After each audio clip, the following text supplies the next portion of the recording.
Amigos, meu nome é Écio Lescrec, eu sou de Santos, o maior porto da América Latina, cidade pátria, né, da nossa nacionalidade. Aqui nasceu José Bonifácio de Silva, o patriarca da independência, e também a Santa Casa da Misericórdia de Todos os Santos, a primeira Santa Casa das Américas, a quarta do mundo. Eu sou o atual presidente do Conselho Deliberativo dessa entidade e presidente de honra do MDB. Primeiro quero agradecer o convite que me foi feito pelo programa Dica MS-TV e aqui estar presente para colocar algumas considerações a respeito da nossa vivência aqui na cidade de Santos e também nossa vivência no MDB, do qual sou, como disse, presidente de honra. Vejo que é necessário que se faça uma retrospectiva a respeito da política nacional a partir do momento em que, lá atrás, em 1964, o nosso país tinha um presidente da República que havia sido eleito 2 vezes vice-presidente. Refiro-me ao João Goulart, uma do Juscelino Kubitschek e a segunda vez vice-presidente Jânio Quadros. Quando o Jânio renunciou, o João Goulart estava em viagem à China e ocorreu uma questão que talvez não lhe fosse possível assumir a presidência na vacância deixada pelo Jânio Quadros. Os militares à época interpretavam que o João Goulart representava uma ala socialista e naquela época vivíamos o problema da Guerra Fria, que surgiu depois da Segunda Guerra Mundial, entre o leste europeu, comandado pela União Soviética, e os aliados da Segunda Guerra Mundial, capitaneado pelos Estados Unidos da América. Então vivíamos a grande questão da Guerra Fria. O João Goulart aceitou que fosse feito um acordo no sentido que implantasse no Brasil o regime parlamentarista, trazido por Raul Pila, ao exemplo francês.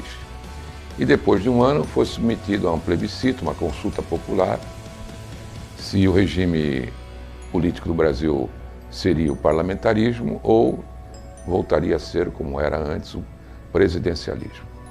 Depois de um ano, o povo brasileiro foi chamado a se manifestar e preferiu o regime presidencialista. Mas, naquela época, existia, como eu disse, o problema do confronto entre essas questões, entre o socialismo e o capitalismo, espalhado pelo mundo inteiro. E o João Goulart, nesse período em que foi presidente, durante pouco tempo, se aliou às centrais sindicais da época, né, os sindicatos, que era a sua base efetiva de governabilidade. Na época em que o Brasil experimentou o modelo parlamentarista, o primeiro-ministro foi Tancredo Neves.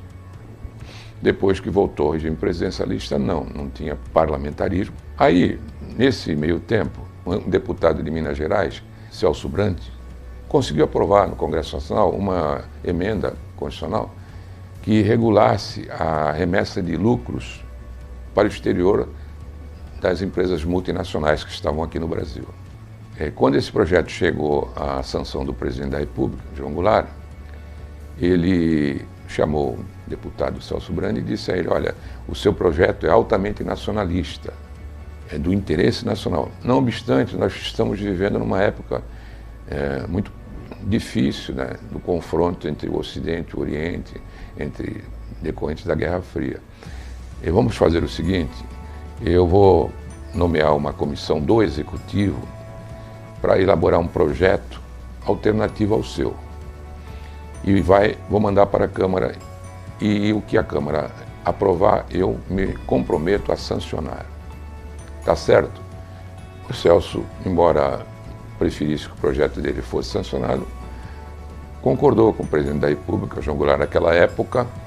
Entretanto, submetido ao Congresso Nacional, o Congresso rejeitou o projeto alternativo, ficando mantido então o projeto original do Celso Brandt. Como havia o presidente se comprometido a sancionar aquele que viesse a ser aprovado, ele chamou o Celso Brandi e disse, olha, como nós combinamos, eu vou sancionar o seu projeto. Mas tenha certeza de que não vamos ficar por aqui por 90 dias, mais de 90 dias. Que esse projeto controlava a remessa de lucros, royalties, marcas e patentes das empresas multinacionais para o exterior.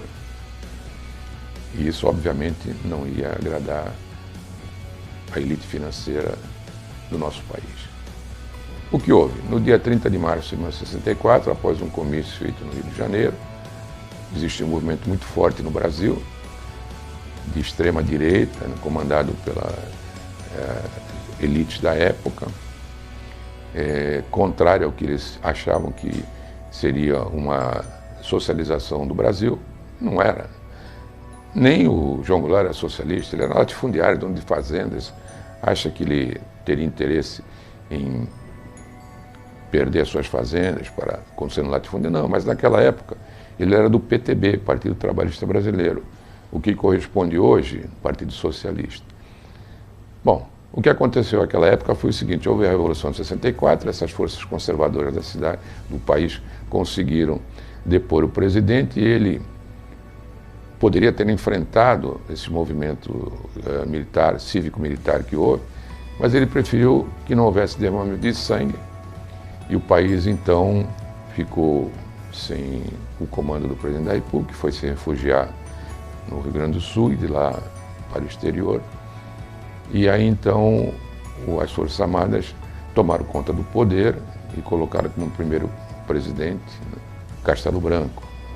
Apenas e tão somente para que aquele momento político fosse apaziguado e posteriormente, no ano subsequente, haveria eleições novamente e a ordem constitucional então seria restabelecida. Mas não aconteceu desta forma. Depois de ter o comando do poder, as Forças Armadas deliberaram se manter no poder. E depois de Castelo Branco vieram outros presidentes militares, até que ocorreu o ato institucional número 5, que foi o ato mais violento da época, onde o Congresso Nacional foi fechado, o Supremo, o Tribunal Federal também, não ocorreram mais eleições diretas, os mandatos políticos de vários senadores, prefeitos, governadores, deputados cassados, houve perseguição a presos políticos que não aceitavam essa quebra da ordem institucional, foram criados movimentos reacionários contra os titulares de mandatos eletivos que não se alinhavam a esta quebra da ordem constitucional. Os partidos políticos foram extintos e criado o partido de apoio ao governo, que é a Aliança Renovadora Nacional, e, para figurar, apenas para dizer que era uma democracia, um partido de oposição, de nome MDB, Movimento Democrático Brasileiro.